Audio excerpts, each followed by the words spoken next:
दोस्तों कहते हैं इंसान ना कद से बड़ा होता है, ना ही इंसान पद से बड़ा होता है। अगर इंसान बड़ा होता है तो अपनी बनाई हद से बड़ा होता है। यानी इस बात को इस तरह समझिए कि कोई इंसान 4 कदम चल के थक जाता है तो कोई इंसान 400 मीटर की रेस के बाद भी अपने आप को तरोताज़ा महसूस करता है।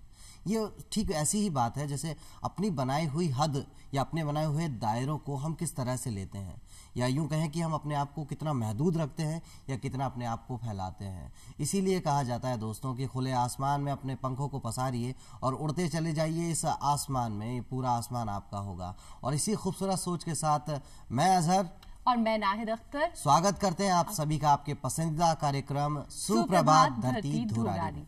और अजहर बहुत ही खूबसूरत लाइनों के साथ तुमने आज इस सुबह की शुरुआत की है। वाकई ये आपकी सोच पर है, जितना आप अपने पंख फैलाएंगे उतना ही ये आसमान आपकी मुट्ठी में होगा और जीत आपके कदमों में होगी। वैसे अजहर, इस कायनात में कई रंग हैं और ऐसे ही 2 शख्सियत हैं, एक आदमी एक औरत। और ये कहूंगी मैं कि एक औरत ही है जो इस कायनात में कई रंग भरती है। अल्लामा इकबाल साहब ने चंद लाइनें जरूर कही हैं, वजूदे जन से है तस्वीर कायनात में रंग, इसी के साथ से है जिंदगी का सोज ए दरू। क्या बात है। और ये सही भी है, औरतें ही हैं जो इस कायनात के अंदर अपनी मेहनत से, अपने बच्चों की अच्छी परवरिश से कई रंग भरती हैं। तो आप समझ ही गए होंगे जब हम इस शो के अंदर आपको किसी खास शख्सियत से रूबरू कराते हैं। और आज ऐसी ही खास एक महिला मौजूद है हमारे साथ, जिनकी जिंदगी में कई चीजें हैं, कई जिम्मेदारियां हैं, समाज सेवा है, लेकिन उनके लिए उनका परिवार भी एक अहम रोल रखता है। तो चलिए आज उनकी जिंदगी के कई अनछुए पहलू जानेंगे और स्वागत करते हैं डॉक्टर अर्चना शर्मा का। डॉक्टर अर्चना शर्मा अपने आप में एक ऐसी शख्सियत हैं जो समाज के लिए उत्तरोत्तर कभी ना कभी आपको देखने को मिलेगा। बिल्कुल। समाज के लोगों के बीच ही समाज के लिए कुछ ना कुछ अच्छा करते हुए आपको मिल जाएंगी। और जैसा कि नाहिद जी ने कहा औरतों के बारे में, मैं भी शायद यहाँ कहना चाहूँगा कि अगर किसी को जिंदा जन्नत का कोई खिताब मिला तो शायद औरत को मिला। एक माँ के रूप में अगर हम कहें कि भगवान जो है वो हर जगह नहीं हो सकता था, तभी उसने माँ को पैदा किया कि वो उसकी पदवी लेकर कहीं ना कहीं ख्याल रखे। तो आज आपसे सबसे पहले यही जानेंगे कि दुनिया का मानुषी छिल्लर जी, जिनको मिस वर्ल्ड 2017 में मिला खिताब, और जब उनसे पूछा गया कि दुनिया का सबसे टफेस्ट जॉब या सबसे मुश्किल जॉब कौन सा है, तो उन्होंने बस बेबाकी से कह दिया कि एक माँ का होना, एक माँ का जो पद होता है, ये दुनिया का सबसे टफ जॉब होता है। मैं आपसे सबसे पहले यही जानना चाहूँगा, बीइंग अ मदर, एक माँ होते हुए कैसा महसूस करते हैं और इतने सारी जिम्मेदारियों को संभालते हुए। तो सबसे पहले आपसे यही जानना चाहेंगे हम। देखिए, मुझे नहीं लगता कि सबसे मुश्किल काम है ये। तो महिलाएं जो होती हैं वो स्वाभाविक रूप से ही, यूँ कह सकते, प्रकृति से उन्हें इतनी सारी इच्छा शक्ति, इतनी ताकत होती है जी, कि वो स्वतः ही सारे काम कर लेती हैं। और माँ होना सबसे बड़े गौरव की बात है इस दुनिया में, इस धरती पर। आपने तो खुद ने कहा ना कि भगवान नहीं हो सकते थे, ईश्वर नहीं हो सकते थे, ने माँ को बना दिया। ये बात ठीक है कि एक अच्छी माँ होना, और अच्छी माँ कैसे हो सकती है, अपने बच्चों के नजरिए से हो सकती है। वो खिताब यदि किसी माँ को मिलता है, क्योंकि हर माँ अच्छी होती है, और यदि बच्चे ये समझने लग जाएं और वो इस चीज को महसूस करते हैं, और कब करते हैं, जब माँ चली जाती है। ये मैंने अनुभव किया है पूरे अपनी जिंदगी में, क्योंकि जब मैंने अपनी माँ को खोया तब मुझे पता चला माँ क्या होती है। नहीं तो बच्चे क्या करते हैं, माँ तो टेकन फॉर ग्रांटेड है, लेकिन उसका वजूद जब नहीं रहता तब ये महसूस होने लगता है। तो तभी तो शायद मुनव्वर राणा साहब ने बहुत खूब एक बात कही कि ये अंधेरे देख मुँह तेरा काला हो गया, माँ ने आंखें खोल दी, घर में उजाला हो गया। और ये उजाला शायद उसकी एक मुस्कुराहट से आज भी होता है। और मैं तो ये कहना चाहूँगा कि जिन सभी की माँ बाहयात है, उनके साथ मौजूद है, तो इस दौलत की कद्र कीजिए। ये वो दौलत है जो शायद दोबारा नहीं मिलती कभी, इसलिए इस दौलत की ना सिर्फ कद्र कीजिए बल्कि उनको उनकी पद का बार बार एहसास करवाते रहिए। वो आपकी जन्नत भी है और आपकी मांगी हुई मन्नत भी है। तो अर्चना शर्मा जी, सबसे पहले हम आपसे यही जानेंगे कि ज़िंदगी के जो पड़ाव होते हैं, और सबसे खूबसूरत पड़ाव जिसको बचपन कहा जाता है, और एक ऐसा पड़ाव होता है जहाँ पर कहते हैं ना कि हम अपने लिए जीते हैं। आज तो आपकी ज़िंदगी का पहलू बिल्कुल बदल सा गया है। आज तो आपका जो जीवन है वो अधिकतर जो है वो लोगों के भलाई के लिए, यूँ कहें समाज सेवा के लिए समर्पित होता है। तो मैं आपसे ये जानना चाहूँगा कि बचपन का वो दौर कैसा था, और क्या वहीं ये कुछ बीज डलना शुरू हुए कि कहीं ना कहीं हम आत्मसात करते गए उन गुणों को? देखिए, आज के बचपन में और मेरे बचपन में तो बहुत अंतर है। आप में और मुझे बहुत फ़र्क महसूस करेंगे। जी। मैं हालांकि एक बहुत प्रतिष्ठित परिवार में मेरा जन्म हुआ। मेरे पिता जो है पुलिस अधिकारी रहे और भारतीय पुलिस सेवा में, और एक ऐसे वातावरण में मेरी पैदाइश हुई जो कि यूँ कह सकते हैं कि एलीट क्लास थी। लेकिन फिर भी हमने अपने बचपन को एंजॉय किया जो आप नहीं कर सकते। हमारे यहाँ बहुत सारे दायरे थे क्योंकि वो IPS ऑफिसर थे, जयपुर में DIG रहे, फिर IGP रहे और ADG रिटायर हुए। तो उस दौर में हमारे दायरे इसलिए थे क्योंकि इतने बड़े अधिकारी के बच्चे होने की वजह से गार्ड भी होता था गेट पर और कहीं आना जाना तो बहुत सी सुविधाएं। लेकिन मेरे माता पिता ने इस चीज़ को महसूस किया कि बच्चों को खुला छोड़ा जाना चाहिए। हमारे ज़माने में इंटरनेट नहीं था। हमारे ज़माने में दूरदर्शन भी तब आया था जब मैं 7th 8th क्लास में थी और टीवी पर जब हम देखते थे हमारे लिए सबसे बड़ी उपलब्धि थी, वो भी फ्राइडेज को शायद एक प्रोग्राम आता था। और मिट्टी में खेलना, पड़ोस के बच्चों के साथ गुड्डे गुड़िया की शादी करना और एक कॉन्वेंट में पढ़ने के बाद भी किसी तरह का कोई घमंड या ऐसी चीज़ नहीं थी कि हमें लगता था यही हमारी ज़िंदगी है, उस कॉलोनी के हमारे फ्रेंड्स। और अब जब मिलते हैं तो बहुत अच्छा लगता है। लेकिन आज परिवर्तन में देखती हूँ कि बच्चों को आउटडोर से कोई मतलब नहीं। बिल्कुल उनके पास एक पहले था लैपटॉप, अब पाम टॉप आ गया और इसके अलावा न जाने कौन कौन सी ऐसी चीज़ें आ चुकी हैं कि उनके पास समय नहीं है। तो ये मिस किया आप लोगों ने, मैंने नहीं किया। लेकिन अब मुझे लगता है कि ये चीज़ें एक परिवर्तन होता है वैश्विक रूप से और हो चुका। तो ये समस्या भी हो गई। अब कई देश ऐसे हैं, जैसे मैंने देखा कि फ्रांस में कोशिश की जा रही है कि बच्चों को इससे दूर किया जाए और उनको इनकलकेट करते हैं कैसे शिफ्टिंग की जाए इन सारी चीज़ों से, क्या अच्छा है क्या गलत है। तो ये दुविधाएं हैं, टेक्नोलॉजिकल इनोवेशंस जो है और ये इतने ज़्यादा सुपर इम्पोजिंग हो गए और अपने आप को कंसोलिडेट कर रहे हैं कि हमें समझ नहीं आता बच्चों को कैसे निकालें इससे बाहर। तो ये एक बहुत बड़ी समस्या जिस पर मैंने लेखन भी किया। लेकिन मुझे लगता है कि अभी अनिवार्यता भी है क्योंकि आपको यदि शिक्षा में कुछ प्रोग्रेस करनी है तो आपको ग्लोबल नॉलेज चाहिए। अब ये डिफाइन नहीं हो सकता ग्लोबल नॉलेज क्या है। अब ये ज़रूरी नहीं कि गूगल सर्च में जाकर के आप देख रहे हो सही है कि नहीं है, लेकिन बहुत ज़्यादा डिपेंडेंस हो गई। तो आप ये जो इक्विपमेंट्स हैं, ये गैजेट्स हैं, इससे दूर भी नहीं जा सकते और साथ रखते हैं तो फिर ये आपकी दुनिया को एक सीमित दायरे में बांध देते हैं। एक वर्चुअल दुनिया बन जाती है। बिल्कुल, आपके वर्चुअल फ्रेंड्स हो गए, आपके रियल फ्रेंड्स का पता नहीं है और जो रियल है वो भी वर्चुअल का पार्ट हो गए। तो हमें फ़ोन पर हाय हेलो करने में मज़ा आता है बनिस्बत कि हम बाहर निकल करके उनके साथ समय बिताएं। थोड़े आलसी हो गए हम। आलसी भी होगा और हम उनके साथ भी जाएंगे तो हाथ में तो हमारा फ़ोन रहता ही रहता है। पता नहीं ये कौन से दौर से हम गुजर रहे हैं। तो ये सारी दुविधाएं हैं और मुझे नहीं लगता आपको ये दुविधाएं लगती है, लेकिन मुझे लगती है। नहीं है बेशक। और मुझे कोई कहता है कि अब व्हाट्सएप पे मैसेज करता हूँ तो मैं उससे कहती हूँ भैया टेक्स्ट कर दो, तो उन लोगों को बड़ा अजीब सा लगता है कि ऐसा क्यों बोलती है। लेकिन वो जब हैंग हो जाता है और उसमें जब कुछ मिलता नहीं है तो बहुत सारा गुस्सा भी आता है। तो मुझे लगता है कि जो संवाद में मजा है वो लिख करके और उसमें इंडल्ज हो जाना, जिसमें अपने आप को एक तरह से हावी करने की प्रवृत्ति आ गई है, वो एक दूसरे की भावनाओं की कदर करने की भी कमी देखी जा रही है उसमें। और खैर उसके लिए आप भी प्रयासरत हैं और आज इस मंच के माध्यम से हम भी एक छोटा सा प्रयास करते हैं कि अपने आसपास के जो दोस्त हैं आपके, जो रियल आपके, जिसको कहते हैं कि मौलिक तौर पे जो आपको दोस्त मिले हैं, उन दोस्तों की कदर कीजिए। क्योंकि एक बहुत खूबसूरत बात, एक बहुत खूबसूरत एक किस्सा हो सकता है किसी को सिखाने के लिए बनाया गया हो, लेकिन ये किस्सा बरहक बिल्कुल सच्चाई है कि जब दोस्तों की अगर बात करूँ, फेसबुक पे हज़ारों दोस्त थे, इंस्टा पे बहुत सारे लोग फॉलो करते थे और बहुत सारे दोस्त थे, लेकिन जब कभी ज़रूरत पड़ी, कभी वाक़ईतन ज़रूरत पड़ी, ICU के बाहर जब मैं खड़ा था तो कोई नहीं था मेरे साथ, सिर्फ मेरे परिवार के लोग थे। तो उस परिवार की कदर कीजिए, आपके अच्छे सच्चे दोस्तों की कदर कीजिए। हाँ ठीक है, ये तो सारी चीज़ें हैं और बिल्कुल एक छोटा सा पार्ट है, इसको पूरी दुनिया मत बनाइए। और ऐसा हो भी गया है कि आजकल लोगों ने सिर्फ वहीं तक सिमट के रह गए और यही वजह है कि आप अपने आसपास की दुनिया से कट गए हैं। बचपन का हम यहाँ जिक्र कर रहे हैं, जहाँ आज मैम बहुत कुछ परिवर्तन हो चुका है। तो बचपन क्या कुछ शरारती भरा रहा है? कुछ दोस्तों के साथ ही कुछ अच्छी सी शरारतें हों जो याद हों आज भी? नहीं जी, बिना शरारत का तो बचपन हो ही नहीं सकता। बिल्कुल, बेशक।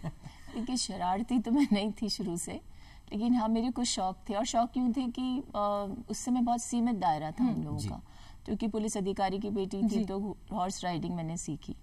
उसके अलावा बहुत सारी हॉबीज हमारी रही। मुझसे बड़ी बहन है, वो तो एयरक्राफ्ट उड़ाने लगी थी। तो सुविधाएं बहुत सारी थी और अल्प कह सकते हैं कि सीमित दायरे में थी सारी सुविधाएं, लेकिन हमने उनका उपभोग किया और हमने उसको अपने आप को उसमें एंजॉय भी किया। अच्छा, एक लेखन का भी कहीं ना कहीं शौक उसी दौर में पड़ा? देखिए, ये मेरे जीवन का एक विचित्र सी चीज़ है जो मैं आज डिस्क्लोज करती हूँ। मैंने कभी हाथ से नहीं लिखा है, कभी नहीं। और मैं जिस स्कूल में पढ़ती थी वहाँ पर बाध्यता थी कि हमें नोट्स बनाने होते थे, लेकिन मैंने नहीं बनाए, क्योंकि पता नहीं क्यों मैं जितनी जल्दी बोलती हूँ उतनी जल्दी लिखने की भी आदत थी, तो शब्द में खा जाती थी। तो मुझे कई बार इस चीज़ को लेकर डांट भी पड़ी और ये भी कहा जाता था कि बोर्ड एग्जामिनेशन में तुम्हें मार्क्स नहीं मिलेंगे क्योंकि तुम जिस स्पीड से लिखती हो, जो बोलती हो उसी स्पीड से लिखना चाहती हो। तो आज भी आप मानेंगे कि जो मैं लेखन करती हूँ, मैं ऑपरेटर को साथ बिठाती हूँ और बोल करके लिखवाती हूँ। तो ये मुझे भी नहीं पता था कि मैं लिख सकती हूँ। ये बाद में आपकी जब आपकी उम्र बढ़ती है, आप पूरे समाज में अनुभव महसूस करते हो, आप कुछ चीज़ों को इंटरनलाइज करते हो, महसूस करते हो, और एक स्वाभाविक सा लेखन होता है वो। मुझे कुछ दिखता है तो उस नज़रिए को मैं लिखती हूँ और मुझे अच्छा ये लगता है कि जिसको मैं क्रिटिसाइज करती हूँ वो भी मुझे साधुवाद देता है कि आपने अच्छे शब्दों में हमारा मान मर्दन कर दिया है। बहुत बढ़िया। तो ये चीज़ें हैं, पता नहीं ये गॉड गिफ्ट ही मानेंगे इस चीज़ को और तो क्या कहें, क्योंकि जो मुझे पहले देखते थे मेरे फ्रेंड्स हैं वो मान ही नहीं सकते कि मैं स्टेज पर भाषण भी दे सकती हूँ। तो देखिए हर व्यक्ति में कुछ ना, आपने कहा ना हदें होती हैं, तो हदें देखिए दो तरीके से होती है। एक तो मैं बना दूं, एक दायरा समाज बना देती है। हर एक महिला के लिए दायरा बहुत बड़ा बनाया जाता है और उसको यूँ कह सकते हैं कि प्रॉपर्टी राइट की तरह माना जाता है। लेकिन मेरा सौभाग्य है कि मुझे मेरे परिवार में शादी के बाद भी अवसर मिले, मंच मिले, इसलिए वो निखार आ जाता है। अदरवाइज मैंने बहुत सी ऐसी बच्चियां देखी, ऐसी महिलाएं देखी जिनमें बहुत सारी खूबियां होती हैं, लेकिन मंच की उपलब्धता नहीं होने से उनके साथ ही चली जाती हैं। तो हम लोगों को ये देखना पड़ेगा कि दायरे से ज़्यादा इच्छा शक्ति कितनी है और इच्छा शक्ति को पंख कितने लगाने दिए जाते हैं। क्योंकि आप कितना भी कह दीजिए कि माइंडसेट बदल गया, आप ये कह दीजिए कि समाज का देखने का नज़रिया बदल गया, लेकिन अभी भी बहुत सारे ऐसे प्रकरण आते हैं जहाँ मुझे कई बार लगता है माननीय न्यायालय का भी बायस्ड वर्जन है। मुझे कई बार लगता है कि विकसित समाज है उनमें भी बायसेस हैं। तो ये जेंडर बायसेस जो है ना, इनको लेकर के तो हमेशा मुझे लगता है सृष्टि जब तक रहेगी तब तक रहेंगे। क्योंकि आपको पता है महिला बाहर से कमज़ोर ज़रूर होती है, लेकिन अजहर भाई आपको बुरा लगेगा, अंदर से बहुत मजबूत होती है। मुझे बुरा नहीं लगेगा, ये बिल्कुल बरहक मुझे पता है। और जो एक पूरा जीवन इस समाज को दे देती हैं, चाहे वो एक छोटे शिशु के रूप में आप किसी भी तरह से देखें और उसके बाद तक आप देखें अगर, तो मेरे ख्याल से मान्यताओं में बताते हैं कि एक जो औरत है वो 40 मर्दों के मुकाबिल जो है ताकत रखती है ज़्यादा। तो ये तो अपने आप में खैर है ही, ये तो मैं बरहक मानूंगा। लेकिन ऐसा बहुत सही बात कही है कि वो महिला तभी आगे बढ़ सकती है जब उसे परिवार का साथ मंच मिलना, प्लेटफॉर्म बहुत जरूरी है। क्योंकि वही परिवार है जो कहीं ना कहीं एक हुनर को दबा रहा होता है और वही परिवार होता है जो एक हुनर को आगे बढ़ा रहा होता है, उसे पंख दे रहा होता है। और सही मायने में अगर महिला सशक्तिकरण की बात करूं तो वो तभी होगा जब महिला महिला के साथ होगी। ठीक है, पुरुषों का साथ होना, पुरुषों का आगे बढ़ाना जरूरी है, लेकिन महिला का महिला के साथ होना बहुत जरूरी है। आपको क्या लगता है, क्या महिला सशक्तिकरण के सही मायने हैं? देखिए पूरे विश्व में विमेन एम्पावरमेंट, विमेन इमेंसिपेशन, इनको लेकर के कई विवेचनाएं होती हैं, इतनी सारी कॉन्फ्रेंसेस होती हैं, और मुझे कभी लगा नहीं, मैं भी बहुत सारे कॉन्फ्रेंसेस की प्रतिभागी रही हूँ, लेकिन मैंने कभी अनुभव किया नहीं कि ऐसे जो आप बोल रहे हैं महिलाओं का साथ देती, लॉबी जो करनी चाहिए जिस मजबूती के साथ, वो नहीं हो रही है। हाँ। और आप देखें कि कई बार ऐसे मुद्दे आते हैं जिसको लेकर मैं देखती हूँ महिलाएं खुद ही बटी होती हैं दायरों में, और बटी नहीं होती है, उनके परसेप्शन की जो आप बात कर रहे थे, परसेप्शन के साथ साथ उनके व्यूज भी अलग अलग होते हैं, तो निष्कर्ष पर नहीं पहुंच पाते हैं। और सबसे आसान होता है एक महिला को स्टिग्मेटाइज कर देना, ये सबसे आसान हथियार है समाज का, किसी भी समाज में चले जाए, विकसित अविकसित। और आप हतप्रभ होंगे कि हम जिन्हें सबसे ज्यादा डेवलप मानते हैं वहां पर तो स्टिग्मा इतना ज्यादा है कि आज हम लोग कॉलोनियल पावर से बाहर आए, लेकिन हम लोग सौभाग्यशाली हैं कि हमको राइट टू वोट मिला। और यूनाइटेड स्टेट्स है, वहां पर कितने सालों बाद आया, और यूनाइटेड किंगडम में तो 30 वर्षों पहले डोमेस्टिक वायलेंस का एक्ट आया है। वहां पर ये स्टिग्मा था कि कोई महिला बाहर जाकर ये कहे कि मेरे पति के साथ, या हालांकि वहाँ जॉइंट फैमिलीज अब नहीं है, लेकिन इतनी कन्वेंशनल सोसाइटी थी कि कितना भी उत्पीड़न हो जाए उसका, ना तो पुलिस एंटरटेन करती थी, ना वो हिम्मत जुटा पा रही थी। तो एक पुरुष ने वहां पर कैंपेन चलाया, पार्लियामेंटेरियन ने, और उसको बहुत सारी औरतों ने एक तरह से धकेलने का काम किया, क्या कर रहे हो, परिवार टूट जाएंगे, क्यों ऐसा हौसला बुलंद करना चाहते हो। लेकिन हम लोग सरप्राइज थे कि 30 साल पहले हुआ, इससे अच्छा तो हमारा देश है जहाँ पर महिलाओं की आज़ादी की बात होती है, उनकी प्रतिभागिता की बात होती है। बात अलग है कि माइंडसेट में अभी भी पेट्रियार्कल एस्पेक्ट बहुत ज़्यादा हावी है, और वो कई मुद्दों पर दिखेगा आपको, चाहे वो रिलीजन से जुड़ा हुआ हो, चाहे सोशल एस्पेक्ट से हो, चाहे पॉलिटिक्स में हो, चाहे इकोनॉमिक्स में हो, सब जगह आप देखेंगे उसके काम की तुलना ही नहीं, गणना ही नहीं है। जबकि हम लोग जितने रिपोर्ट्स आते हैं इकोनॉमिक सर्वे के, उसमें कहते हैं कि महिला जो घर में काम करती है बहुत बड़ा कंट्रीब्यूशन है उसका, लेकिन उसको हम मानते नहीं है। तो ये सारी चीज़ें हैं जिसको देखेंगे तो मुझे लगता है कि ये बायसेस जब तक ख़त्म नहीं होंगे ना, तब तक आप नहीं सोच सकते कि महिलाओं को बराबरी का दर्जा मिलेगा। मैं एक उदाहरण देती हूँ आपको। मेरी जो बेटी है वो थ्रू आउट मेरिटोरियस रही, और जब उसके पास अवसर आया कि उसे इंजीनियरिंग सेक्टर में जाना है या मेडिसिन में जाना है, तो वो समझ नहीं पा रही थी क्योंकि दोनों ऑप्शंस थे उसके पास। तो निर्णय लेना था किसको, मुझे, क्योंकि मैं माँ थी। तो सारे लोगों के जो राय थी उसको उसने दरकिनार किया और माँ की बात को सुना। तो ये निर्णय जब मैंने लिया तो मुझे मालूम था कि मेडिसिन में जब मेरी बच्ची जाएगी तो इसके 30 से 35 साल उसमें इन्वेस्ट होंगे। और अगर कोई और होता तो वो सोचता कि साहब ये क्या गलत निर्णय ले लिया आपने, बच्ची की जिंदगी का आधा जीवन आधे के करीब ही हो जाता है, उसको आपने शिक्षा में दिया। तब मुझे ऐसा लगा कि जब ये इतनी पढ़ने में अच्छी है तो समाज में इसका योगदान होना चाहिए। ये मैंने जब उसको बताया तो मैं तब तैयार हो गई कि मुझे डॉक्टर बनना है। और मुझे नहीं पता था कि डॉक्टर बनने के साथ वो इतनी ज्यादा तैयार होगी कि जब अब उसकी मेरिट आएगी पीजी के लिए तो मेडिसिन को सिलेक्ट करेगी, जबकि उसके पास बहुत सारे ऑप्शंस थे। ये महिलाएं होती हैं, ये वो महिलाएं होती हैं जिनमें इच्छा शक्ति होती है, और उसे पता था कि मेडिसिन सेलेक्ट करने का मतलब ये हो गया कि 6 साल की पढ़ाई और करनी है। तो ये सारी चीजें महिलाएं कर सकती हैं। उसकी जगह अगर मेरा बेटा से कंपेयर करेंगे तो वो सुविधा की जीवन जीना चाहता है। उसे ऐसा नहीं लगता कि उसे बहुत कुछ देना है किसी को, उसे लगता है कि मुझे पहले सब कुछ चाहिए। तो ये फर्क एक महिला और पुरुष में होता है और ये रहेगा, हमेशा था, रहेगा। बहुत खूब और बहुत अच्छे अल्फाजों में आपने इसे बयां किया है। और ये खूबी भी है कि आप समाज सेवा से तो जुड़ी हैं, आप राजनीति में तो हैं ही, लेकिन आप एक बहुत जिम्मेदार माँ हैं, जिसका एक वाकया भी है कि आप अपने बच्चों को कॉलेज भी कई बार पिक करने भी खुद जाती थी और छोड़ने भी खुद जाती थी। तो वो जिम्मेदारी खूबी किस तरह से निभा पाई, क्योंकि आज के दौर में कई बार ऐसा होता है कि वर्किंग विमेन है तो अपने बच्चों को उतना टाइम नहीं दे पा रहे, और जब आप समाज सेवा से जुड़े होते हो तो आपके पास ये नहीं होता कि 8 आवर्स की वर्किंग है तो आप बाउंड हो, आपके पास बहुत कम टाइम होता है। वो सब मैनेज आपने कैसे किया? देखिए, आप अच्छे से समझ पाएंगे, आप नहीं समझ पाएंगे क्योंकि कोशिश करूंगा। जो माँ होती है ना, उसके जहन में उसके बच्चों की खुशहाली हमेशा रहती है। बिल्कुल। और मुझे नहीं लगता किसी माँ के लिए 1 सेकंड भी ऐसा होता जो अपने बच्चों के बारे में ना सोचती हो। और बच्चे जो होते हैं ना, वो भी अपनी माँ के बारे में हमेशा सोचते हैं। और जब इस उम्र में आकर भी कोई ऐसा दिन नहीं है जब मुझे मेरी माँ याद नहीं आती हो या मेरे पिता याद नहीं आते हो। गौरव तो मुझे होता है ये बताते हुए कि मैं फलाने फलाने साहब की बेटी हूँ, लेकिन मुझे पता है कि मेरी ये जो शख्सियत जिसे आप कह रहे हैं, ये जो मेरी पर्सनालिटी है, इसकी ग्रूमिंग मेरी माँ ने की। क्योंकि यदि माँ में सहनशीलता नहीं हो और वो ये नहीं जानती हो कि या ना समझती हो कि मेरे बच्चों को क्या चाहिए, तो मुझे लगता है उनकी लाइफ में डिफ्लेक्शन आ सकता है। और आपने कहा कॉलेज से लाना ले जाना, तो ये हमारा दायित्व है। हमने उनको जन्म दिया है, तो हमें जन्म दिया है तो उन्हें अपने उस रास्ते तक छोड़ना जहाँ पर जाकर वो खुद अपने आप को संभाल सकें, उसे तो हर व्यक्ति को निभाना चाहिए। और जो नहीं निभा पाते उसको बाद में महसूस भी करते हैं। क्योंकि अब देखिए, हम लोग एक समाज में रहते हैं, जॉइंट फैमिली में जब हम लोग देखते हैं कि बड़े लोग अपने बुजुर्गों का सम्मान नहीं करते, तो उस अवस्था में उन्हें ये महसूस करना चाहिए कि जो बच्चा हमारे साथ परवरिश हम जिसकी कर रहे हैं, वो भी उस चीज़ को महसूस भी कर रहा है और कर रहा, आत्मसात भी कर रहा है। तो ये सारी चीज़ें मुझे बखूबी मेरे माता पिता ने सिखाई। शायद यही कारण है कि आज मुझे अपने परिवार को साथ रखने में, उनके लिए काम करने में बहुत खुशी महसूस होती है। और कुछ ऐसे लोग भी मैंने देखे हैं जो इस चीज़ को एक बर्डन समझते हैं, और वो जब तक बर्डन समझते हैं और जब तक उनको समझ आती है तब तक उनके हाथ से सब जा चुका होता है।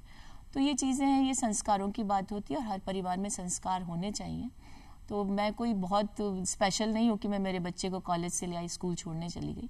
तो हर पेरेंट्स करते हैं, लेकिन वो किस सोच के साथ करते हैं वो उस बच्चे को दिखनी भी चाहिए। क्योंकि यदि उन्होंने अपने जीवन में अपने बुजुर्गों का सम्मान नहीं किया, अपने जीवन में उन्होंने अपने आस पड़ोस के साथ अच्छे संबंध नहीं निभाए, उन्होंने अपने जीवन में एक दूसरे, अब उनके बच्चों ने अपने जीवन में नहीं देखा कि माता पिता एक दूसरे का सम्मान करते, तो मुझे नहीं लगता बच्चे आगे जाकर के बहुत ज़्यादा क्रिएटिव हो सकते हैं। क्योंकि ये बात भी कही जाती है एक वैज्ञानिक मत के अनुसार कि देखभाल कहें या मोहब्बत कहें या प्यार कहें, ये भी कई मर्तबा दिखाना पड़ता है, जताना पड़ता है।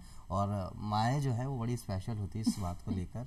ये पूरी तरह से मैं आपको कहीं ना कहीं इस बात के लिए क्रेडिट देना चाहूँगा। लेकिन फिलहाल के लिए मैं आपसे जानना चाहूँगा, कई देश विदेश की यात्राएं रही आपसे जुड़ी हुई, और विमेंस यानी महिला सशक्तिकरण को लेकर बहुत सारी जगह बहुत कुछ हासिल भी आपने किया, तो बहुत जगह अपनी बात को रखने की भी आपने कोशिश की। वो ये कैसा आपका अनुभव था, इसके बारे में बताइए। देखिए, यूँ कह सकते हैं सौभाग्य था कि किसी एक परिचित ने मुझे एक बार मेयर्स की कॉन्फ्रेंस में भेजा, हालांकि मैं उसमें मेयर नहीं थी। और जब मैं वहाँ पहुँची तो मुझे पता चला कि कमोबेश हर महिला, चाहे वो राजनीति में या सोशल सेक्टर में या किसी भी क्षेत्र में हो, उसके सामने बहुत सारे इम्पेडिमेंट्स होते हैं जी। लेकिन ये भी ठीक बात है कि जब वो अपने आप सोचने लगती है, सोचने की शक्ति तो उसमें होती है लेकिन सोचने नहीं दिया जाता, लेकिन जब वो सोचने लगती है तो बहुत सारे परिवर्तन वो ले आती है समाज में। और ऐसी महिलाओं से रूबरू हुई मैं, उनसे मेरी बातचीत हुई, और जब बातचीत हुई तो मुझे लगा कि यदि हम लोगों को, जो मैंने कहा ना, मंच मिल जाए, तो मुझे लगता है कि जो साथी पुरुष हैं वो अपने आप को बहुत ज़्यादा इन्फीरियर महसूस करने लगते हैं। और आप मान के चलिए कि हर महिला को जिस क्षेत्र में वो जाती है उसे दोहरी परीक्षा देनी पड़ती है, इसलिए कहते हैं ना ड्यूअल बर्डन है। अगर काम करे तो घर में भी काम है और बाहर भी है, लेकिन जिस कार्य क्षेत्र में वो काम करती है उसे दोहरी परीक्षा देनी पड़ती है प्रूव करने के लिए। और जब वो प्रूव कर देती है तो उसको वो फिर छोड़ती नहीं है। और मैंने ऐसी बहुत सी महिलाएं देखी हैं, वो उस चीज़ को स्टिक करके रहती हैं और उससे नहीं छोड़ के और आगे बढ़ती जाती हैं। इसीलिए तो कहते हैं कि इंदिरा गांधी जी को आयरन लेडी, इसीलिए कहा जाता था मार्गरेट थैचर को कि आयरन लेडी। और उन्होंने एक चीज़ बहुत अच्छी कही थी मार्गरेट थैचर ने, कि यदि काम करवाना तो महिला को कहिए, और अगर बकवास करनी है और अफवाह फैलानी तो पुरुष को कह दीजिए। एज ए पॉलिटिशियन ये उनका कोट था, अंग्रेजी में था, मैंने हिंदी में उसको ट्रांसलेट किया। इसका सीधा मतलब है कि यदि आपको काम करवाना है किसी क्षेत्र में, किसी पॉलिसी का इम्प्लीमेंटेशन कराना है, पॉलिसी फ्रेमवर्क में यदि महिला को इंक्लूड कर लेंगे तो निश्चित रूप से वो इम्प्लीमेंटेशन के पार्ट तक पहुंचती है। और हमारा दुर्भाग्य है कि हमारे सदनों में महिलाओं की कमी है। और जब महिलाओं की कमी होती तो पता है क्या होता है अजहर भाई, कि वो वुमेनहुड को त्याग देती हैं। उनको ऐसा लगता है कि मुझे इस पुरुष प्रधान समाज में अपने वजूद को कायम करने के लिए कुछ कुछ हथकंडे पुरुषों जैसे अपनाने, और ये कमोवेश पूरे विश्व में देखने को मिलता है। लेकिन इसका एक स्टार्क एग्जांपल मैं बताती हूँ। आपने कहा ना मैं विदेशी उसमें गई हूँ, स्वीडन में जब मैं पहुंची तो मैंने देखा कि डिपार्टमेंट स्टोर है, उस पर महिला बैठी है, ट्रक ड्राइवर भी महिला है। और चूंकि ये जो नॉर्डिक स्टेट्स हैं, यहाँ पर एनिमल हस्बेंड्री बहुत बड़ा बिजनेस है, क्योंकि चीज और ये सब वहीं से आता है। उसकी मालकिन भी महिला, और पुरुष जो है आराम कर रहा है। तो मुझे बड़ी उत्सुकता हुई, तो पता चला पॉलिटिकल पार्टिसिपेशन 60-70% है वहाँ पर। ये 2006 की बात है। अभी मुझे किसी ने बताया कि डेनमार्क में एक जगह ऐसी है जहाँ पर आदमी है ही नहीं, सारी महिलाएं राजनीति में सक्रिय हैं। उसका रीजन था कि वहाँ के पुरुषों ने सोचा कि महिला का पार्टिसिपेशन कैसे सुनिश्चित करें हर क्षेत्र में। तो सबसे पहले कौन सा क्षेत्र आता है? राजनीति पार्टिसिपेशन होने से होता क्या है कि पॉलिसी मेकिंग और डिसीजन लेवल पे महिलाएं आ जाती हैं। सही बात है। जैसे ही वो इस पोजीशन पे आएंगी तो सबसे पहले क्या कहेंगी, सोशल वेलफेयर स्कीम्स को कंसोलिडेट करें, ताकि घर का बुजुर्ग सुरक्षित रहे, बच्चे सुरक्षित रहे। जब घर में सुरक्षा होगी तो आप देश की सुरक्षा की बात कर सकते हैं। तो उन्होंने सबसे पहले ये काम किया कि अमुक महिला जो है इसकी कैपेबिलिटी क्या है, ये कौन सा जॉब कर सकती थी जिससे इसका लाइवलीहुड सुनिश्चित होता, उसको आइडेंटिफाई किया। उसके बाद उसे पॉलिटिकल पार्टी का मेंबर बनाया और उसको स्टाइपेंड दिया, कितना, 1/4 ऑफ हर कैपेबिलिटी, कि हम तुम्हें पॉलिटिकल पार्टिसिपेशन दे रहे हैं ताकि तुम्हारे घर में तुम्हारा जो इकोनॉमिक कंट्रीब्यूशन था वो यथावत रहे। आज वहां पर 60 से 70% महिला पार्टिसिपेशन है। तो ये कौन सोचेगा उन देशों में जहाँ महिलाओं को राजनीति में आगे लाना है या सोशल जो क्षेत्र है उसमें लाना है।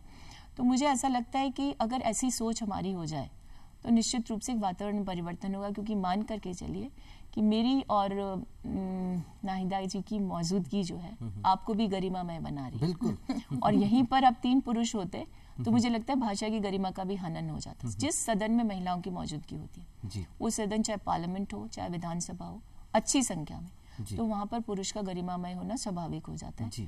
क्योंकि उसकी डिसेंसी जो होती है उधर देख करके, वो जो किसी महिला ने कहा, मेरी साथी महिला ने एक बार, कि महिला की राजनीति में आने से क्या होगा, तो सब कलरफुल हो जाएगा सदन। तो मैंने कहा बहुत छोटी सोच है आपकी। कलरफुल इन सेंस कि उनका ड्रेस कलरफुल होता है। मैंने कहा कलरफुल नहीं होगा, ये पुरुष को सभ्य बनाने का काम करेंगी। उन्हें इसके लिए मजबूर करेंगी कि बच्चों के लिए योजनाएं बने, बुजुर्गों के लिए योजनाएं बने, पीडीएस सिस्टम अच्छा हो जाए, सोशल वेलफेयर स्कीम्स अच्छी हो। तो देखिए जहां भी आप जाएंगे तो अमूमन हम क्या करते हैं, महिला को क्या बोलते हैं कि साहब ये महिला मंत्री बनने वाली, से क्या देना है, महिला बाल विकास। और कोई ये कहेगा कि साहब कोई और पोर्टफोलियो दे दिया तो साहब ये तो मुश्किल लगता है। तो ये चीजें इसलिए सोची जा रही हैं क्योंकि उसके विवेक पर विश्वास करना नहीं चाहते, क्योंकि जानते हैं कि वो अति विवेकशील है। और ये जो इनसिक्योरिटी है मेल पुरुषों में, वो इनसिक्योरिटी महिला की पर्सनालिटी ग्रूमिंग में सबसे बड़ी बात जी। और यहाँ आपने शायद जो बात बताई, मेरा अपना ये मानना है कि नज़र और नज़रिए की बात है कि नज़र अगर आपकी ख़राब है तो उसके लिए तो आप चश्मा बनवाइए, नज़र दुरुस्त की जा सकती है। लेकिन नज़रिया ख़राब है तो नज़रिए के लिए कोई चश्मा नहीं बनाए। अच्छा साहित्य है या अच्छी बातों को आप अपने जीवन में उतार के ही वो कहीं ना कहीं नज़रिया दुरुस्त कर सकते हैं। ये मेरा अपना मानना है।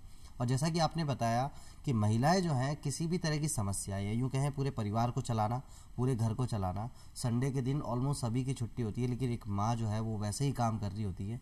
उनकी लाइफ में छुट्टी जैसा कोई शब्द मुझे नहीं लगता कि होता है, क्योंकि मैं जो देखता हूँ वो चीज़ आपको बता रहा हूँ। यहाँ मैं आपसे ये जानना चाहूँगा, जब इंटरनेशनल लेवल पे आप जाते हो, और राजस्थान की अगर मैं बात करूँ, और एक यूँ कहें कि बहुत अच्छा कल्चर देखने को मिलता है राजस्थान का। अपने कल्चर को लेकर जब आप रिप्रेजेंट करते हैं अपने स्टेट को या अपने देश को आप रिप्रेजेंट करते हैं, पूरे इंडिया की मैं बात करूं, बहुत कलरफुल कंट्री हमारी, तो वहाँ कैसा आपको एक कहते हैं ना कि कैसा वेलकम आपको मिलता है, या क्या कुछ आपको सुनने को मिलता है, या क्या कुछ आपको देखने को मिलता है? देखिए, इसमें तो कोई दौरा नहीं है कि हमारे देश की बहुत सारी प्रसिद्धि पूरे विश्व में है। बिल्कुल। और इंडियंस तो सब जगह हैं, कुछ बताने की जरूरत ही नहीं, किसी भी देश में चले जाइए भारतीय आपको मिलेंगे ही मिलेंगे। और उन लोगों के कल्चर को तो आत्मसात किया, लेकिन अपने कल्चर की भी छाप छोड़ दी। और हमारा कुजीन है वो तो बहुत फेमस है। तो अब ऐसा नहीं लगता कि हम वहाँ जाएं और हमें कुछ डिपिक्शन करने की जरूरत है। मैंने कहा ना, ग्लोबल दुनिया में सब कुछ पता है सबको, लेकिन हमारे देश के लिए बहुत ज्यादा लोगों में उत्सुकता भी रहती है, कुछ चीज़ों को लेकर, हमारी राजनीति को लेकर, हमारे कल्चर को लेकर, हमारे सोशल वैल्यूज़ को लेकर के। लेकिन देखिए, एक बहुत मोटी बात है, उसको भी हमें समझना पड़ेगा। हम राजस्थान से ताल्लुक़ रखते हैं, और राजस्थान का परसेप्शन क्या है आज भी लोगों में, क्योंकि किताबों में जब अंग्रेज़ यहाँ थे तो उन्होंने लिखा ये सांपों का प्रदेश है, यहाँ पर हाथी होते हैं, और ना जाने क्या क्या भोपे, और ना वो सारी चीज़ों का उन्होंने डिपिक्शन किया। अब ऐसे में कोई ऐसी घटना हो जाए, जैसे मसलन मान लीजिए किसी महिला को डायन कह के प्रताड़ित किया जाता है, तो ये अंतर्राष्ट्रीय खबर बन जाती है। और जब अंतर्राष्ट्रीय खबर बनती है तो एक धत्ता सा बन जाता है पूरे प्रदेश और देश के लिए। आपको ध्यान होगा कि कुछ समय पहले कुछ समाचार पत्रों ने प्रमुखता से डायन प्रथा को लेकर के बात कही। उसका कारण ये था कि हम एक्ट लेकर के आ गए थे उन्मूलन के लिए, लेकिन एक्ट आने के बाद भी यदि ऐसी घटनाएं होती हैं तो ऑब्वियस है कि वो खबर बनेगी। और जब खबर बनती है तो लोग सोचते हैं कि अभी भी प्रतिगामी सोच के लोग इस प्रदेश में रहते हैं। तो जब मैं अभी 2006 में यूनाइटेड किंगडम गई थी कॉमनवेल्थ कंट्रीज के रिप्रेजेंटेशन में, तो मुझे वहाँ पे लोगों ने पूछा कि साहब ये क्या है आपके यहाँ अभी भी इतना महिलाओं के उत्पीड़न बढ़ा हुआ है, प्रताड़ना होती है, आप इसको क्लैरिफाई नहीं कर सकते? क्योंकि वो तो खबर के साथ छपा हुआ है सारे न्यूज़पेपर्स में। सही बात है। तो हम लोगों की सबसे बड़ी कमजोरी ये है कि जब महिलाओं के लिए बहुत सारे कानून बनाते हैं, और बने भी हमारे देश में, लेकिन इम्प्लीमेंटेशन करने वालों का ओरिएंटेशन नहीं हुआ। और उनकी जब ओरिएंटेशन नहीं होता है, उनकी जेंडर अवेयरनेस नहीं होती है, उनकी ये सोच ही विकसित नहीं होती है कि एक पुलिस वाले को प्रताड़ित महिला को सबसे पहले अटेंड करना है, उसको लगता है कि ये सेकेंडरी इशू है, मेरा काम तो लॉ एंड ऑर्डर को मेंटेन करना है, मैं इसके घर की समस्या को निदान करने के लिए नहीं हूँ, उसको टालता रहता है। और जब आप महिलाओं को भी हम डिप्यूट करते हैं तो उसको समझाने का प्रयास करते हैं, क्यों अपना घर तोड़ना चाहती हो, क्योंकि ये मान करके चलिए, मैं ये नहीं कहती कि हर कानून जो है सही है, उसका दुरुपयोग नहीं होता, बहुत सी महिलाएं दुरुपयोग भी करती हैं। तो एक परसेप्शन बन जाता है कि साहब ये तो इसका दुरुपयोग करके और अपने ससुराल वालों को या किसी को भी प्रताड़ित करना चाहती है। लेकिन ये मान करके चलिए कि ऐसे में 1/4 महिलाएं ऐसी हैं जो दम तोड़ देती हैं, क्योंकि उनको न्याय नहीं मिलता है। और जब न्याय नहीं मिलता तो खबर बनती है, और खबर बनती है तो हमारे समाज पर एक तरह का कलंक हो जाता है।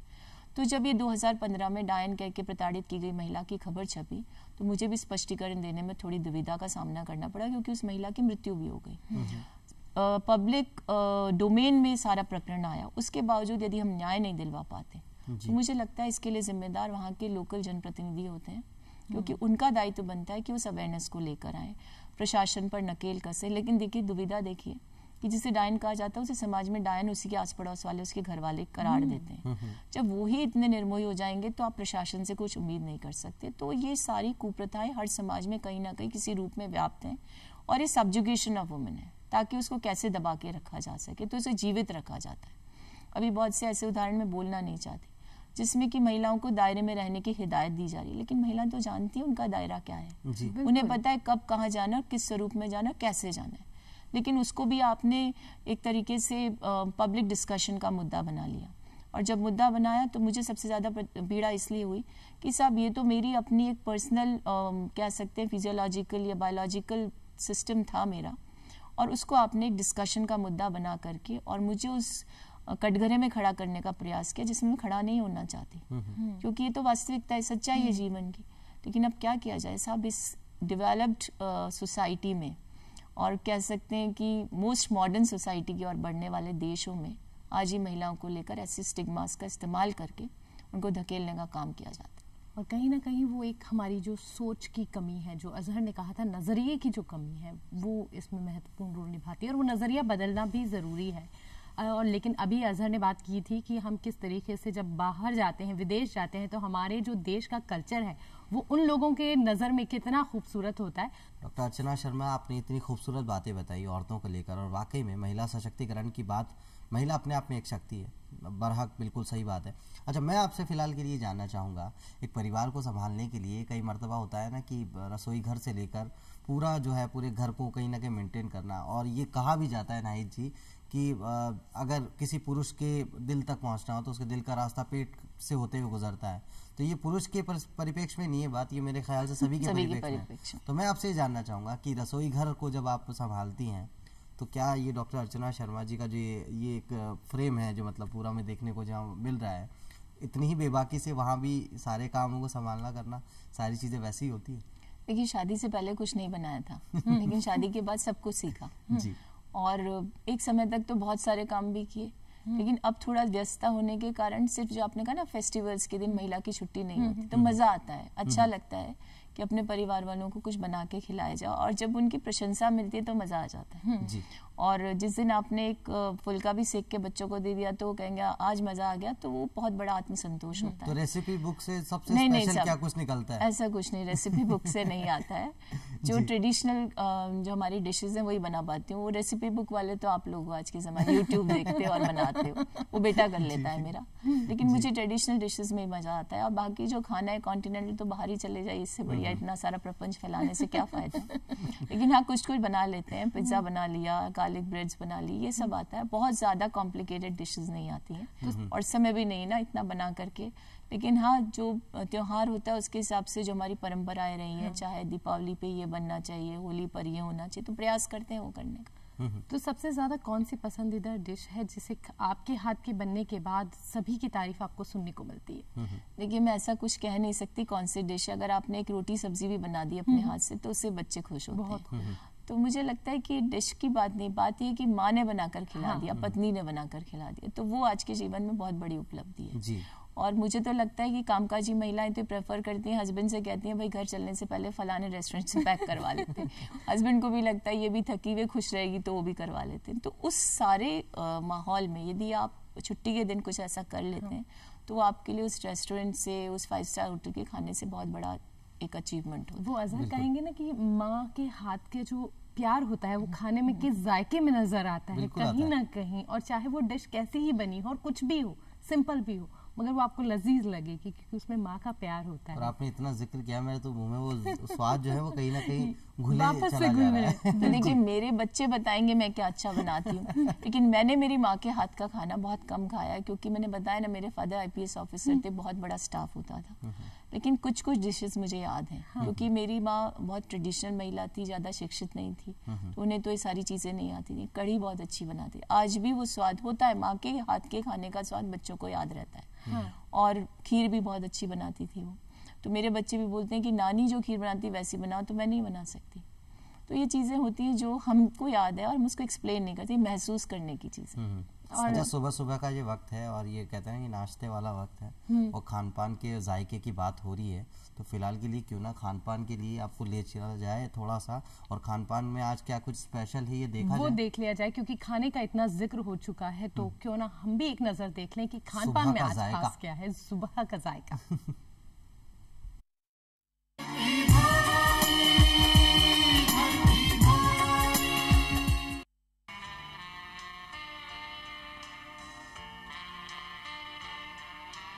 स्वादिष्ट मिठाइयों के रंग रूप और स्वाद की जितनी विविधताएं हमारे देश में दिखाई देती हैं, उतनी संसार के किसी और देश में शायद ही होती हो। समय के साथ साथ इनके बनाने के तरीके भी बदले हैं और स्वाद भी।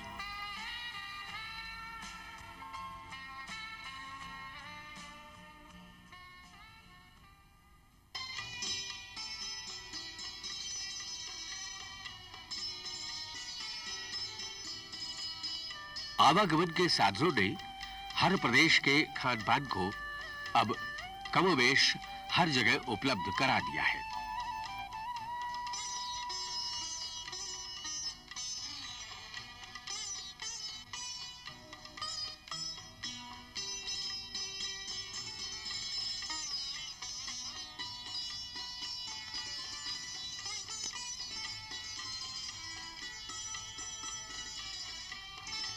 खाने की इन रेसिपीज को बनाने में काफी मेहनत और विधियों का बड़ा महत्व है।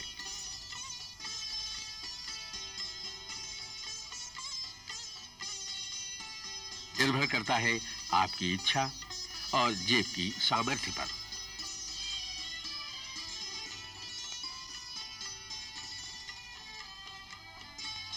लंबी पंक्तियों में बैठकर दाल बाटी चूरमा खाने की परंपरा राजस्थान में आज भी है। दाल बाटी चूरमा के भोजनालय जगह जगह अपनी पहचान बनाए हुए हैं, जहां इस पारंपरिक भोजन को बड़े स्वाद के साथ खाया जाता है। भूख तो सभी को लगती है। सस्ता खाना सुलभ कराने वाले फुटपाथी भोजनालय आज बड़े शहरों की जरूरत बन गए हैं, जहां मेहनतकश लोग थोड़े से पैसों में अपना पेट भर सकते हैं।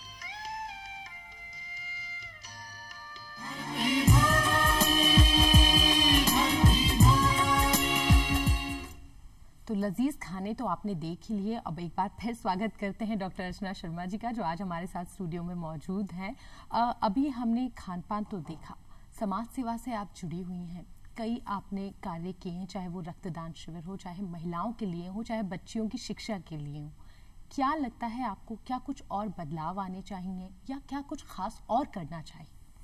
देखिए, जिस देश में हम लोग रहते हैं वहाँ आधी आबादी के लिए बहुत कुछ करना भी बाकी है और संस्थाएं भी बहुत सारी, लेकिन जिस संख्या में हमारी पॉपुलेशन है उसमें सारे जो हमारे एफर्ट्स हैं बहुत कम पड़ जाते हैं।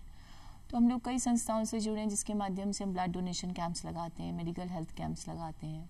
इसके अलावा सर्दियों में जो हम लोग कर सकते हैं महिलाओं बच्चियों के लिए, नहीं सभी समाज के सभी वर्गों के लिए, चाहे उनको वुलेंस डिस्ट्रीब्यूशन की बात हो या कई बार हम लोग ये स्कूल्स में जाकर बैग्स और स्टेशनरी आइटम्स भी उपलब्ध करवाते हैं। सैनिटरी पैड्स को अवेलेबल करवाने का भी हम लोग काम कर रहे हैं। पर्सनल हाइजीन पर हम फोकस करने के लिए कुछ ऐसे एनजीओस के साथ जुड़े हुए हैं जो इंटरनेशनल लेवल के हैं। इस पर्सनल हाइजीन को सबसे ज़्यादा हमें कच्ची बस्तियों में समझाना पड़ता है, कैसे जो बच्चियां हैं वो अपने इस हाइजीन को दुरुस्त करें, क्योंकि देखिए ये अफोर्डेबल नहीं है उनके लिए। वो वहाँ खरीद नहीं सकती हैं, तो आप उनको एक टाइम तो प्रोवाइड कर सकते हैं, लेकिन ये तो हर महीने चाहिए। तो हमने कई चीज़ें ऐसी देखी जो आज के इस प्रगतिशील युग में भी बहुत सारी दुविधाओं का सामना वो बच्चियां करती हैं। तो मुझे लगता है कि बहुत सारे एफर्ट्स की ज़रूरत है, और ये एफर्ट्स कैसे पूरे होंगे? जैसे कहा कि पिछली बार गवर्नमेंट ने क्लेम किया सब हम सैनिटरी पैड्स की वेंडिंग मशीन्स और डिस्पोजल के लिए भी कुछ सिस्टम डेवलप करें, लेकिन ये बहुत छोटे छोटे दायरों में हुआ। तो समग्र रूप से बच्चियों की जो आवश्यकता है उसको हम लोगों को टारगेट करना पड़ेगा, उनको हमको अकाउंट भी करना पड़ेगा और उसकी बजटिंग भी करनी पड़ेगी। तो ये चीज़ें नहीं हो रही हैं। तो इन चीज़ों के लिए स्वयंसेवी संस्थाएं, सिविल सोसाइटी से उनका रोल होता है और उनको मोटिवेट किया जाना चाहिए, और गवर्नमेंट एड भी उनको समय समय पर मिलती रहे, या उनको ये कह सकते हैं कि एक अप्रिसिएशन ही मिल जाए, तो वो ये काम कर सकती हैं और कर भी रही हैं। तो हमारे देश में तो ये बहुत अच्छे से चल रहा है, लेकिन बहुत सारी आवश्यकताएं अभी हैं और जिन्हें पूरा करना भी मैं कहूँगी ज़रूरी है। और अजहर, सबसे खास बात होती है आप इस समाज से ले रहे हो, लेकिन इस समाज को दे क्या रहे हो, और ज़रूरी है कि लेने के साथ आप कुछ दो भी। और आज तो क्रिसमस का दिन है और क्रिसमस का मतलब भी होता है कि देना, और हर मजहब में हर जगह यही कहा जाता है कि आप जो इस दुनिया से कमा रहे हो ना, वो अपने आसपास बांटो, तभी खुशियां बढ़ेंगी। जॉय ऑफ गिविंग जिसे हम कहते हैं। अच्छा, यहाँ बीच में एक बात और चली थी कि कहीं ना कहीं शिक्षा को लेकर एक उचित प्रयास करना बड़ा ज़रूरी है, क्योंकि एक शिक्षा ऐसी बात, अगर मैं कहूँ कि इल्म का दायरा जो है वो कहीं ना कहीं महदूद रह जाता है, तो हम ये नहीं जान पाते कि हमारी वाकईतन समस्याएं क्या है। हम अवलोकन की अगर बात करें तो वहाँ हम अपने आप को ज़ीरो पाते हैं। मैं आपसे जानना चाहूँगा, क्या कुछ प्रयास और होने चाहिए शिक्षा को लेकर? इसमें दो बातें, एक तो सिर्फ एक फॉर्मल एजुकेशन चाहिए क्योंकि अपना करियर बनाना है, तो रोड सिस्टम के आधार पर हम उसको हासिल कर लेते हैं, लेकिन उस व्यक्ति का कोई पर्सनालिटी ऐसी नहीं होती कि कुछ देने की क्षमता रखता है और लेने की क्षमता के तौर पर ही उसको ग्रहण करता है जी। एक होता है कि एक व्यक्ति साक्षर नहीं है, उसके बाद भी उसको देने की आदत है या उसको बहुत कुछ समझ है। तो देखिए, शिक्षा का मतलब ही नहीं कि डिग्री हासिल कर ली, शिक्षा का मतलब है कि आपके अंदर एक समझ आ जाए, समाज के प्रति आपकी जिम्मेदारियां आप समझने लगें, परिवार का अपना जो आजीविका है उसको सुनिश्चित करें, और इसके अलावा समाज के ऐसे एक रेगुलेटेड सोसाइटी उसमें आपका कंट्रीब्यूशन होना चाहिए। तो तो आप ये जो शिक्षा की बात है, इसमें हम लोग अगर देखें तो बायसेस यहाँ भी हैं। अगर आप ग्रामीण क्षेत्रों में जाते हैं तो कॉलेज यदि नहीं है मान लीजिए आसपास, तो माँ बाप नहीं भेजेंगे क्योंकि सुरक्षित वातावरण नहीं, तो लड़की की शिक्षा को वहीं विराम लग जाता है। लेकिन आजकल बदल रहा है, परिदृश्य बहुत बदला है। पर जब क्राइम कंट्रोल नहीं होता है, और मैंने कहा ना कि ऑब्जेक्टिफाई किया, उसको इन्फेंटलाइज कर दिया वुमेन को, तो ऐसी अवस्था में आप अगर कोई बच्ची पढ़ना भी चाहती है तो नहीं जा पा रही है। तो ये सारी दुविधाओं को तो देखिए व्यवस्था को ही सुधारना पड़ेगा। और व्यवस्था कौन होती है? जो लोकतंत्र में चुन करके आते हैं। सही बात। तो उनकी प्राथमिकता क्या है? क्योंकि जीडीपी का अगर 2.5 से 3% एजुकेशन पे जा रहा है तो कोई बहुत बड़ा कंट्रीब्यूशन नहीं है। तो ऐसे में मुझे लगता है एक तो इसका जीडीपी रेशो बढ़ना चाहिए, इसका जो इन्वेस्टमेंट है उसका, हेल्थ सेक्टर में भी इन्वेस्टमेंट बढ़ना चाहिए।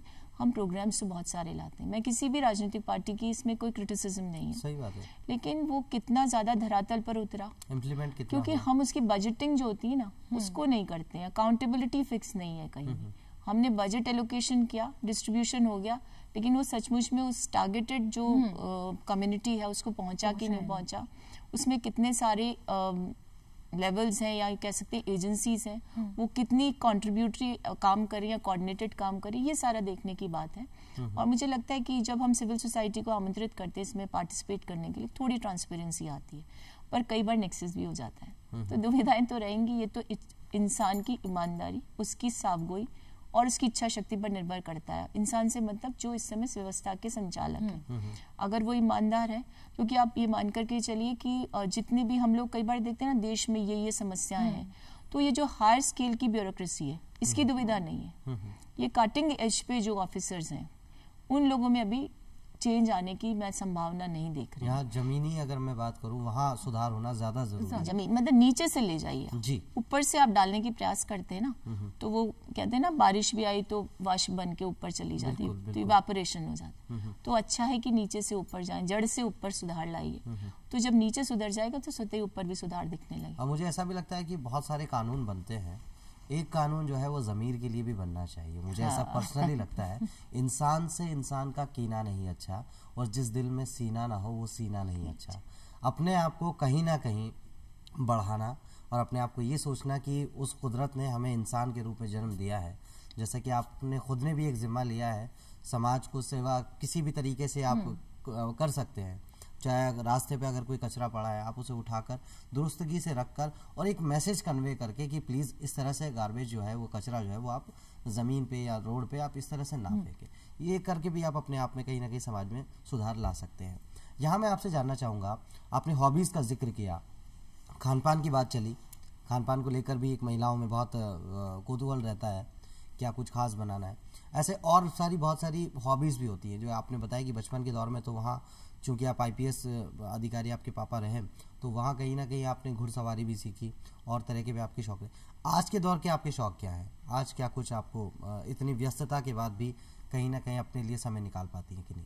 देखिए, मुझे टीवी देखना बिल्कुल पसंद नहीं है और मैं प्रयास करती हूँ कि कुछ अच्छा पढ़ लिया जाए, और ये क्वालिटी मुझे मेरे फादर से मैंने इनहेरिट की है, क्योंकि मैंने उनको देखा बचपन से कि जब उन्हें अवसर मिला तो एक समाचार पत्र जो मेरा भी प्रिय समाचार पत्र बन गया, हो सकता है कि उनसे इनहेरिटेंस के कारण, तो मुझे अच्छा लगता है उसको पढ़ना। और अब इस उम्र में तो उम्मीद नहीं की जा सकती नॉवेल्स पढ़ लिया जाए, इतना समय भी नहीं है, और वो आदत इसलिए भी नहीं रही क्योंकि जिस कॉन्वेंट में हम पढ़ते थे वहाँ पर शिक्षा पर बड़ा महत्व था और रेगुलर रहना पड़ता था, तो बहुत सारी हॉबीज हम डेवलप नहीं कर पाए और इनकलकेट भी नहीं हुई, उस जमाने में था भी नहीं इतना। लेकिन ये बात ठीक है कि पढ़ना मेरा शौक है, और मुझे अगर छोटे बच्चे से भी कुछ मिल जाती है चीज़ समझने की या कोई नॉलेज, तो मुझे कोई दुविधा नहीं है उसको ग्रहण करने में। तो ये चीज़ मैंने मेरे फादर से सीखी थी और आज तक हूबहू इसको मैंने लागू कर रखा है। और कई बार मेरे बच्चे, मेरे हस्बैंड जो है उससे ना परेशान भी होते हैं, उनको लगता है कि ये क्या तरीका है, तुमने एक समय बांध लिया है कि इस समय तो मुझे अखबार पढ़ना ही है। और तो ये मुझे लगता है कि जिस परिवार में डिसिप्लिन होता है, क्योंकि मेरे फादर IPS ऑफिसर होने से पहले आर्मी में भी रहे, तो हम डिसिप्लिन सोसाइटी के पार्ट रहे, सोसाइटी इन सेंस कि वो एक जो हमारा कुनबा था उसमें, तो मुझे डिसिप्लिन बहुत पसंद है और ये मैंने अपने बच्चों में भी देने की कोशिश की, तो लेकिन बहुत ज़्यादा कामयाब नहीं हूँ मैं इसमें। तो वो होता है, हर व्यक्ति की अपनी हर चीज़ को इंटरनलाइज करने की एक कैपेसिटी होती है, लेकिन ये चीज़ है कि पढ़ने का शौक है मुझे, लेकिन वैसी चीज़ें नहीं जिसमें ज्ञान मिल जाए।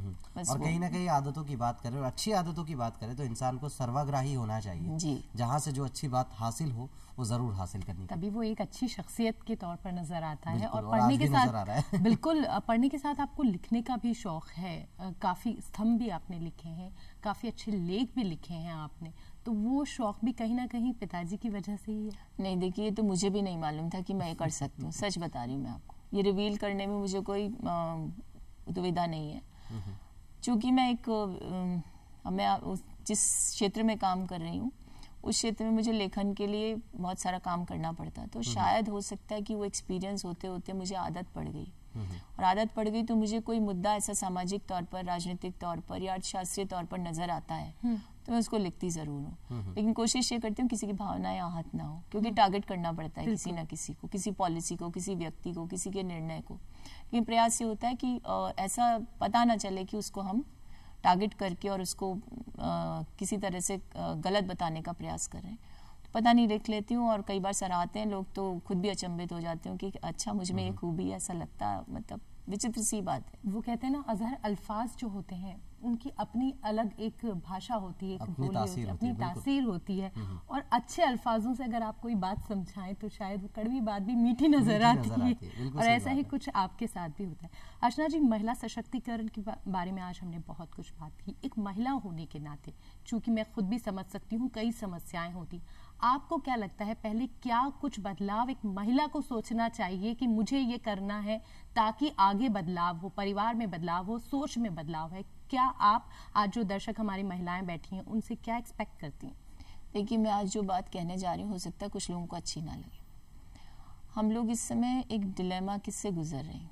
एक तो बहुत बड़ा ऐसा वर्ग है जो कहता है नहीं, मेरी स्वतंत्रता ही सब कुछ है। एक मेरी जैसी महिलाएं जो कहती हैं दायरे भी होने चाहिए, क्योंकि स्वतंत्रता स्वच्छंदता में बड़ा अंतर है। एक बारीक लाइन होती है जो आपको ये अंतर आप नहीं महसूस करेंगे, दुनिया देख रही है। तो दायरा पुरुष के लिए भी होना चाहिए, महिला के लिए भी होना चाहिए। प्रॉमिस्क्यूअस सोसाइटी के पार्ट नहीं है हम लोग उस समाज के पार्ट हैं जिसकी बहुत बड़ा एक सम्मान है पूरे विश्व में। आपको ये कहे कि नहीं साहब मुझे रात को 12 बजे जाना ही है, तो देखिए जब तक मैं सुरक्षित नहीं हूँ, वातावरण पुरुष के लिए भी सुरक्षित नहीं, महिला के लिए, तो मैं खुद ही अपने ऊपर एक मुसीबत को आमंत्रित कर रही हूँ।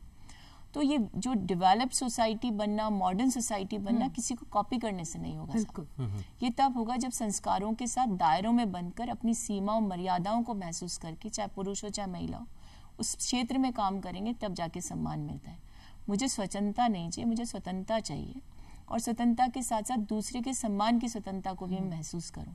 और यदि मैं ये नहीं कर रही हूँ और मुझे लगता है कि सब कुछ मेरा ही होना चाहिए, तो ऐसी स्वतंत्रता नहीं है, ये तो हावी होना है, सुपर इम्पोज करना अपने आप को। कहीं ना कहीं ये कहें कि पहनावे के खुलेपन को लेकर अगर हम बात हर करें, तरह के खुलेपन, ये मतलब आपके ये नहीं दर्शाता है कि आप कितने विकसित हैं, आपकी सोच का खुलापन कितना है, आप कितना अच्छा सोचते हैं, ये कहीं ना कहीं दर्शाता है। देखिए, ह्यूमन डेवलपमेंट की मैं एंथ्रोपोलॉजिस्ट हूँ। ह्यूमन डेवलपमेंट किसको मानते हैं? जब इंसान जो है कैसे पार्श्विक प्रवृत्तियों से बाहर आकर मनुष्य की श्रेणी में क्यों माना जाता है? क्योंकि उसके पास एक दिमाग है। वो दिमाग उसको ही समझाता है कि तुम पहने हुए अच्छे लगते हो, अर्धनग्न तो पुरुष भी खराब लगता है। तो चाहे महिला हो चाहे पुरुष हो, एक दायरे में रह करके आप बाहर निकल रहे हैं तो कम से कम ऐसा निकलिए कि देखने वाले आपको किस नजरिए से देख रहे हो महसूस कर सके। यदि आप इस चीज को नहीं समझते हैं तो आपका ये विकसित होना, ये मॉडर्न होना, ये अल्ट्रा मॉडर्न होना किसी चीज कोई मायने नहीं रखता। ये आपकी सोच का फर्क है, और फर्क ये है कि आपकी सोच विकसित ही नहीं हुई, वो एक दायरे में सीमित रह करके और दूसरों के प्रति प्रदर्शन की भावना को लेकर कि सेंटर ऑफ अट्रैक्शन बनना चाहते हैं। वो सेंटर ऑफ अट्रैक्शन नहीं होता है, वो सेंटर ऑफ क्या कहेंगे उसको, डिस्ट्रैक्शन भी नहीं कहेंगे, उसको कहेंगे कि आप दूसरों के लिए कॉमोडिटी बन जाते हैं। और कॉमोडिटी जो बन जाता है, ऑब्जेक्टिफाई खुद करवा रहा है, तो फिर उसे कोई अधिकार नहीं महिला सशक्तिकरण या महिला लिबर्टी की बात करने का। तो मुझे लगता है ये सोच विकसित करनी होगी। हमें बहुत कुछ जीवन में हासिल करने के लिए कॉम्प्रोमाइजेस करने पड़ते हैं। ये कॉम्प्रोमाइज ये नहीं कि आपको सबस्यूम कर रहा है, आपको सबस्यूम नहीं करनी पर्सनालिटी को, लेकिन आपको ओवर पावर भी नहीं करना किसी को। सही बात। क्योंकि आपको एक बैलेंस लाइफ जीनी है, और बहुत सारी महत्वाकांक्षाएं जो होती है ना, वो पालने वाले लोग कभी खुश नहीं रह सकते। अच्छा डॉक्टर अर्चना शर्मा जी, वक्त का तकाजा है और आज आप सुप्रभात धरती धड़ी के इस मंच पे आए, इतनी खूबसूरत सोच आपने जाहिर की, एक औरत होने के नाते जो लोगों तक पहुंचेगी ज़रूर बरहक पहुंचेगी, और आज आप इस मंच पे आए, आपको हमें तो यही लगता है कि बहुत अच्छा ही लगा होगा और हम आपका बहुत बहुत धन्यवाद देना चाहेंगे, आपने अपना कीमती वक्त निकाला। और इस समय नहीं जी वक्त हो गया है लोकगीत का, लोकगीत के बाद लेकिन ताज़ा अपडेट देखेंगे हम लोकगीत के बाद, और उससे पहले हम आप सभी को क्रिसमस की ढेर सारी शुभकामनाएं जरूर देना चाहेंगे। तो अब तब तक के लिए दीजिए इजाजत अजहर को और नाहिद को नमस्कार।